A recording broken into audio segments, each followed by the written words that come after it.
So back in 2022, the financial tech company Klarna had roughly 7,000 employees. Right, a massive workforce. Exactly. Fast forward to 2025, and they systematically deployed AI across their customer service, marketing, and financial processing divisions. And we know how that went. Yeah, their headcount absolutely plummeted to under 4,000. I mean, almost half of their entire workforce was just eliminated. Wow.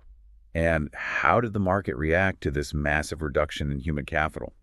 Investors rewarded Klarna with a $20 billion IPO. Which is just staggering. Welcome to the Deep Dive, everyone. Today we are looking at a brutal economic reality you might already be feeling in your own office or your own industry right now. Yeah, welcome. Yeah. The Klarna precedent perfectly encapsulates this divergence we are seeing across the board in early 2026. It's that K-shaped recovery we keep hearing about, right? Exactly. We are operating inside what macroeconomists refer to as a K-shaped reality.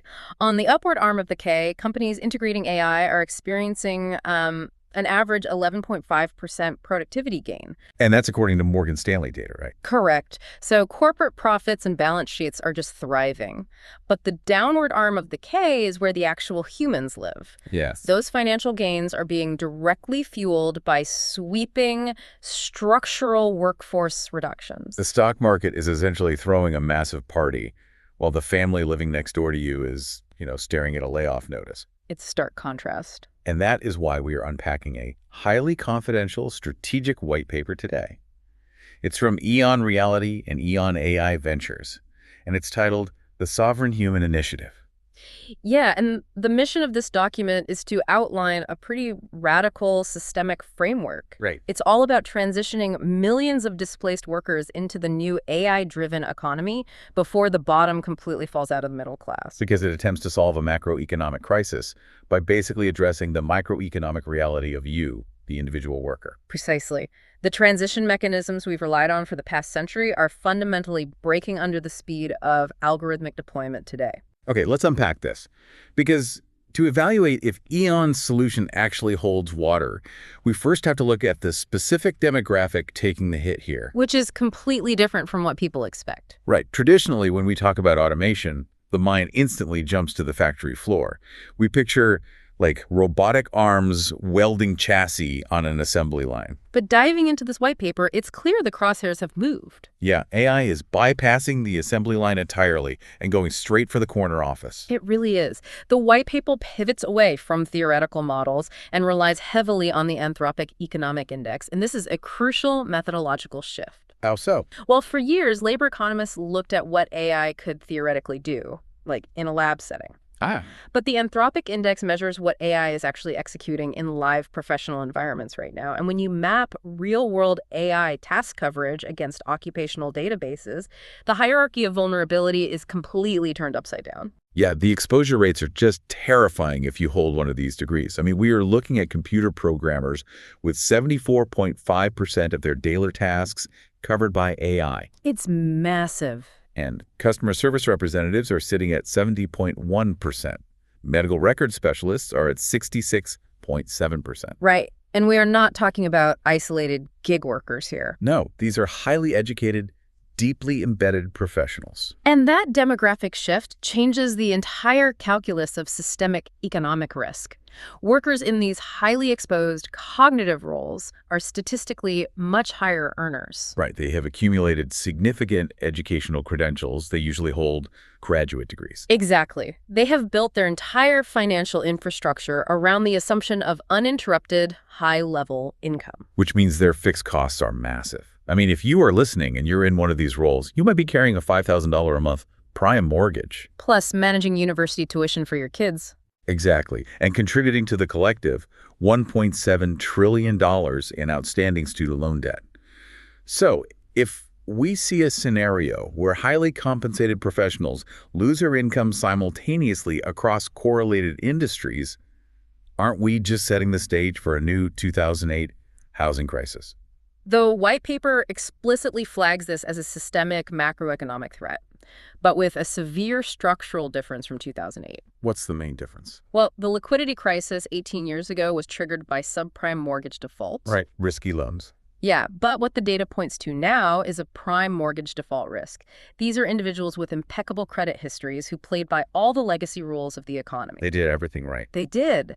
But even prime borrowers lack the liquid savings buffer required to survive a prolonged period of zero income. Current macroeconomic models are dangerously behind here. Because they just haven't priced in the ripple effects of simultaneous cross-industry white-collar displacement. Exactly. It's a massive blind spot. But, the fallout isn't just hitting the established professionals.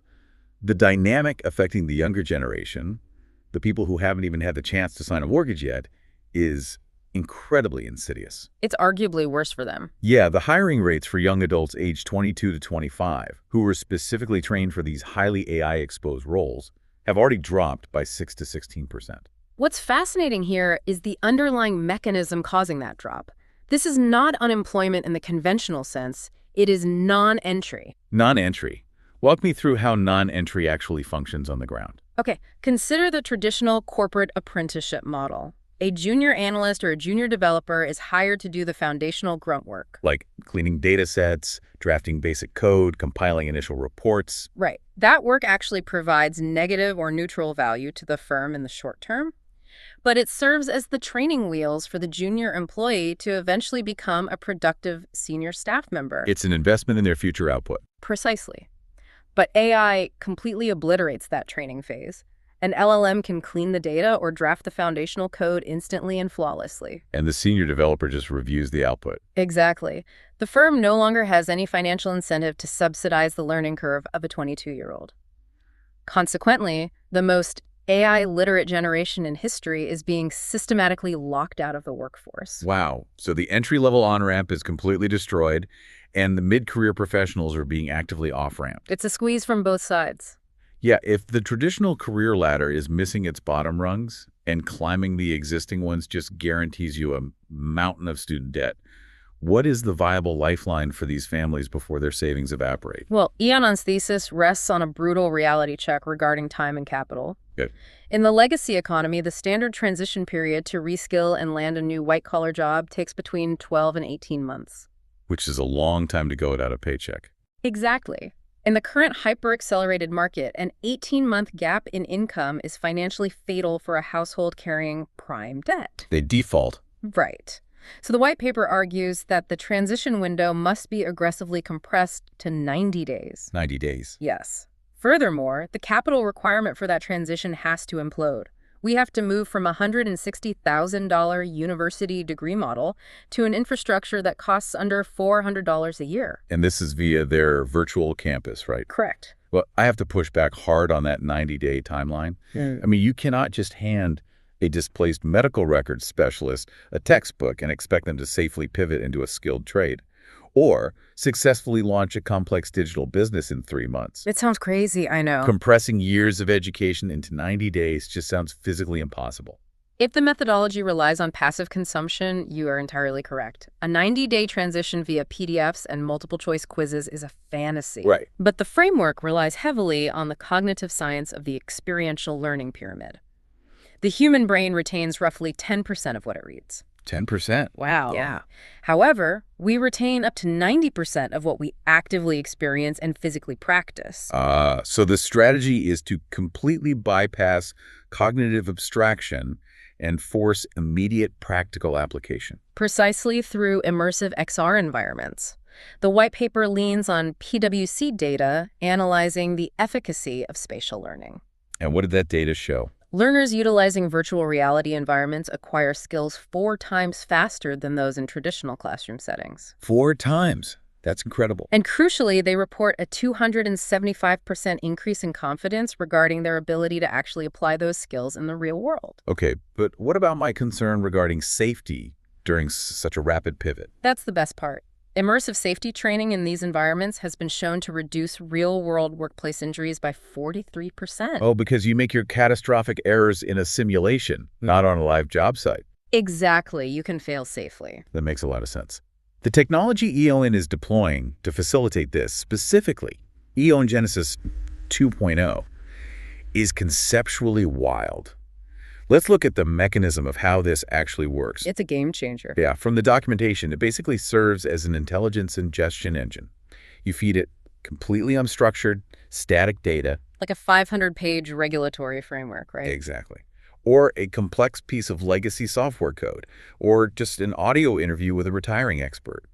The AI parses the semantic and procedural logic from that raw data, auto-rigs a 3D environment, and compiles a photorealistic interactive training module. It's fully automated. Yeah, it moves the user through a structured loop. Show me, train me, let me try, evaluate me. And it entirely removes the friction of curriculum development. What used to require a dedicated team of spatial computing developers working for 6 months can now be generated dynamically in minutes. But Genesis 2.0 is also paired with EON Reality, which I think addresses a critical vulnerability in the 90-day transition plan. Oh, definitely. Because pivoting your entire career path in 3 months isn't just a technical hurdle. It is a profound psychological trauma. It really is. You are losing the professional identity you've built for a decade. Right. The Brainy architecture deploys multi-avatar AI coaches to manage that specific cognitive load. You aren't just interacting with a generic text prompt. No, it's highly specialized. Yeah, the system provides a career counselor avatar calibrated to map your legacy skills to resilient sectors and, manage the motivational deficit. Which is huge when you're feeling lost. Exactly. Then it provides a domain expert avatar to execute the Socratic technical instruction. And finally, it provides a business coach avatar to guide the logistical setup of a new venture. It surrounds the learner with continuous specialized feedback.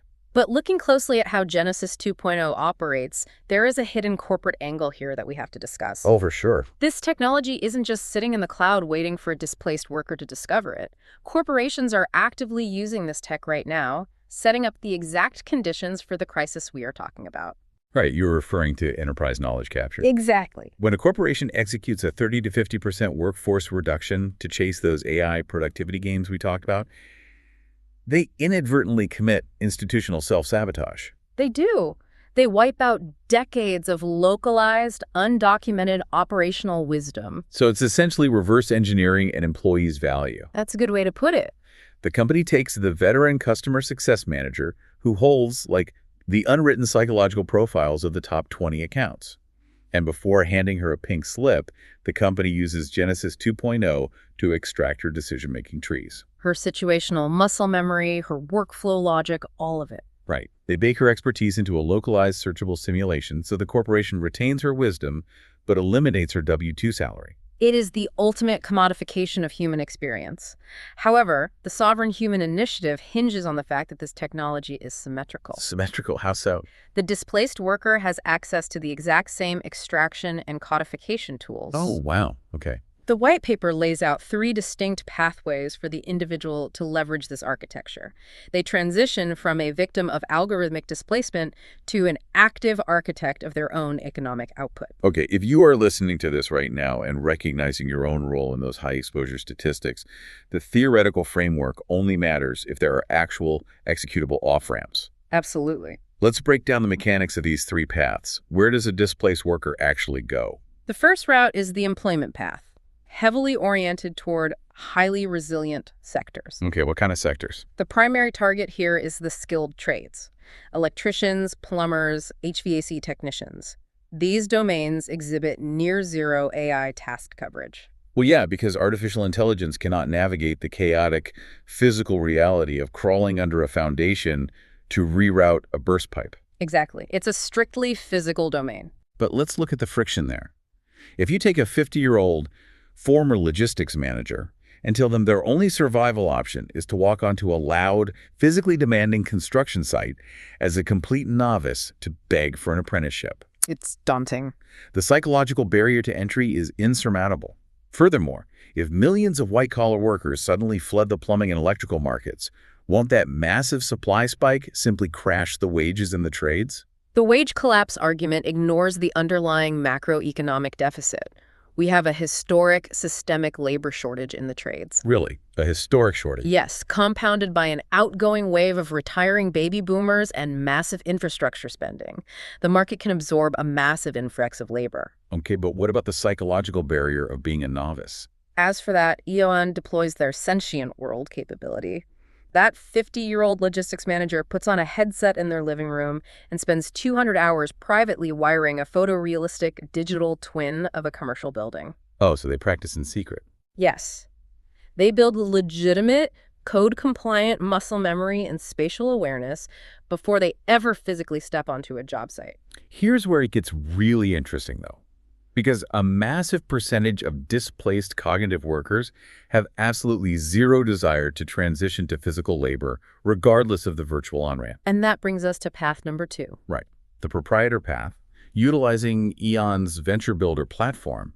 The philosophy here fundamentally flips the dynamic of human capital. It's a complete paradigm shift. Instead of begging a new corporation for a lower salary just to compete against an AI, the worker uses AI to become a sovereign proprietor. The core premise is that the broader market still desperately needs your 20 years of domain expertise. The only thing that has changed is the delivery mechanism. Right. The market can no longer justify paying you a full-time executive salary with benefits, but it will gladly pay for the output of your expertise if it is modularized and priced efficiently. And the mechanics of how they sell this are fascinating. Yeah, the white paper details the Knowledge Bits marketplace.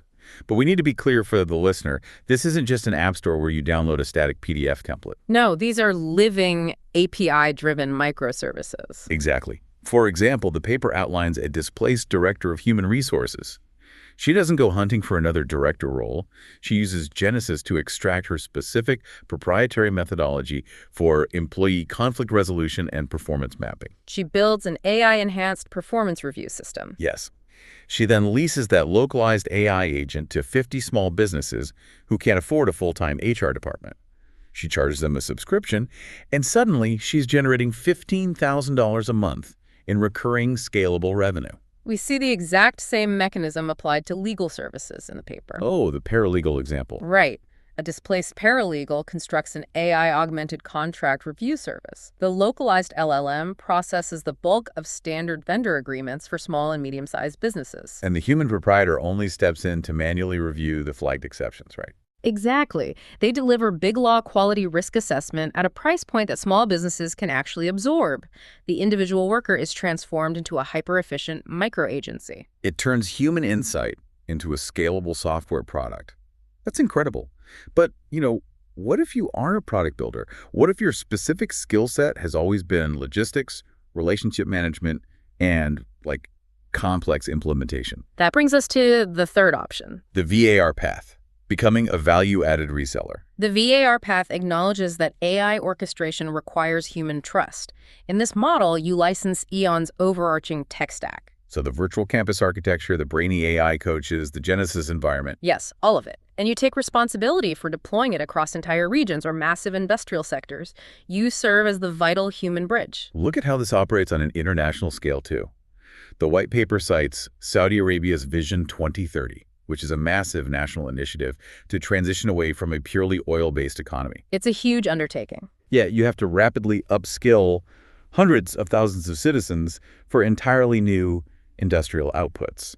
A tech company sitting in California cannot just drop a massive software package into Riyadh and expect it to automatically integrate. It requires deep orchestration. A VAR maps the specific curriculum requirements of the Ministry of Energy against the capabilities of the EON platform. They navigate the cultural context. They secure the local buy-in and physically manage the deployment of the immersive hardware across regional training centers. We see the exact same requirement in European manufacturing sectors attempting to pivot to green energy standards too. Factory operators need local human reassurance to adopt immersive retraining protocols. The VAR doesn't code the AI. They build the human infrastructure that allows the AI to function. So we have the employment path via virtual upskilling, the proprietor path via the Knowledge Bits marketplace, and the orchestration path via the VAR model. 3 solid options. But connecting these individual lifelines back to the macro scale, does this actually solve the structural crisis of millions losing their prime wage jobs?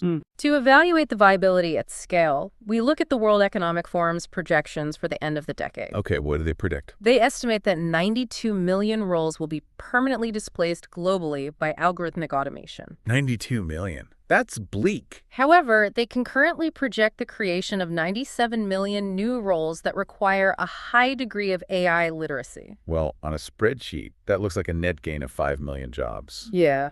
Crisis averted, right? But those 97 million new roles are entirely theoretical if the labor pool cannot adapt. Of course. The core issue of the K-shaped economy is a massive structural translation problem. How do you physically and cognitively move 92 million terrified, displaced individuals into 97 million highly technical new roles? Though with a 90-day window before prime mortgage defaults shatter the banking sector. Exactly. EON's proposition is that they have spent the last 25 years quietly building the exact translation engine required for this bottleneck. They've been preparing for this. Their infrastructure already supports 136 million platform downloads. They maintain active partnerships with 4,400 institutional customers across 80 countries through their global Diploma Alliance. And that alliance is the linchpin, isn't it? Because completing a 200-hour virtual simulation in your living room doesn't mean anything if employers reject the credential. Exactly. Validation is key. By partnering with accredited universities and sovereign governments to co-brand these learning modules, EON forces the market to validate the 90-day transition. They possess the pre-existing distribution network necessary to deploy this socioeconomic intervention at a civilizational scale. So what does this all mean for you navigating this landscape today? The core mandate of the Sovereign Human Initiative is a permanent reset of expectations. It's the end of an era. It really is. The era of leasing your cognitive output to a single centralized corporation in exchange for lifelong stability, health benefits, and a predictable retirement is effectively over. The K-shaped reality is actively splitting the global workforce. You are either going to utilize these immersive generative tools to become the architect of your own automated output, or you are going to be the victim of someone else's. EON is proposing a radical democratization of expertise. Just a huge bet. Yeah, betting that if you provide a displaced professional with the architecture to codify their own knowledge, they don't have to become collateral damage on a corporate balance sheet. They become a sovereign AI-augmented proprietor. If we trace that mechanism to its logical conclusion, it presents a profound paradigm shift regarding the future of labor. What do you mean? Well, think about it. If the Sovereign Human Initiative reaches critical mass, if millions of us successfully transition from dependent W-2 employees to fully sovereign AI-leveraged micro-agencies, constantly trading modular knowledge bits with one another in a decentralized marketplace, what happens to the concept of the traditional company entirely? If high-level expertise is fully democratized, modular, and available on demand via an AI-augmented individual, are we actually looking at the end of the corporate firm as the primary organizing structure of human civilization? That is an incredible thought to leave on. Thank you for joining us on this deep dive, everyone. Keep questioning the lines on the graph and keep exploring the changing world around you.